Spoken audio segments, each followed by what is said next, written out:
On this desert adventure, I go in search of two giant desert geoglyph faces.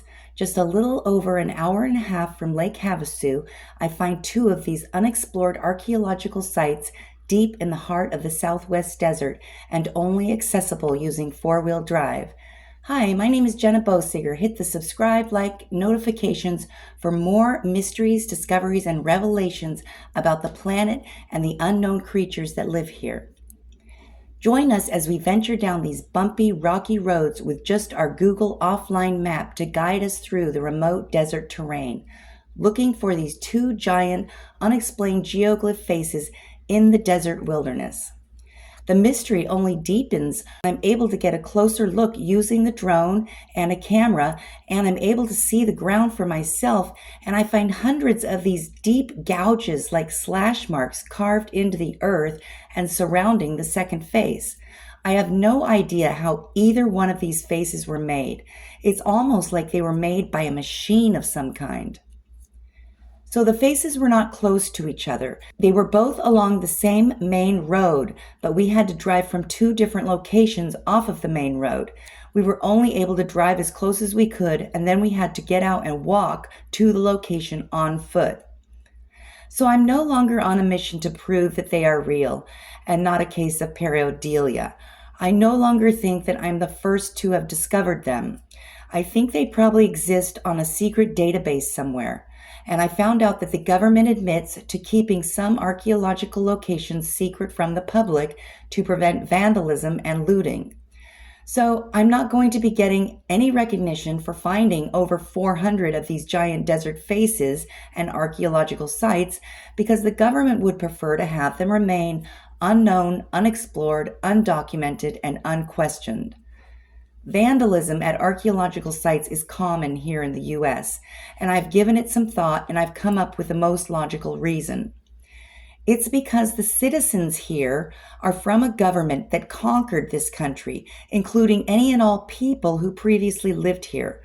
Our culture finds the land more valuable than old archaeology or people that existed here before us that we came to conquer. So it's not something that we were ever taught to respect or really care much about. And this is the reason there's so much vandalism and disregard for ancient archaeology in this country. That being said, I'm going to continue to study them on my own and continue to make wildly unpopular videos about them.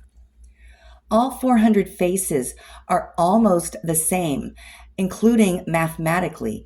They average the same size, with each eye being approximately 10 feet across, and between the eyes is approximately 30 feet across. They number in the hundreds, and those numbers prove they are not random or caused by erosion. But there's still going to be the majority of people who think I'm wrong, and I understand. It's society's fault that they can't see them and I can. I'm no longer going to try to convince anyone because it would be best to let the majority of the public either not believe me or not hear about them at all, because the truth is most of them wouldn't care anyways. So if you don't believe me that these are real, then you're right.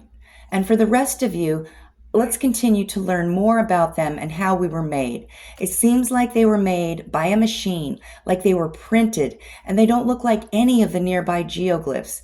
They cover a huge range of land. They are in remote places, some near impossible to get to, and others illegal to get to because they're on the Yuma Proving Ground test sites. But what could these scratches have been caused from? I wish I could get other scientists to look at these and examine them, but I've accepted that for now, they just aren't a big deal to the majority of the public in this country. But regardless, it is a big deal. And if you want to learn more about them and see for yourself, you can do so by joining up for membership to gain access to the hotspot map that shows the location of over 400 of these giant geoglyph desert faces. So there's only one more quick desert adventure to share, and then I'm going to put a rush on the next 3 videos: North Carolina, Maryland, and Colorado cryptids. So be sure you're subscribed to stay connected. And until next time, bye!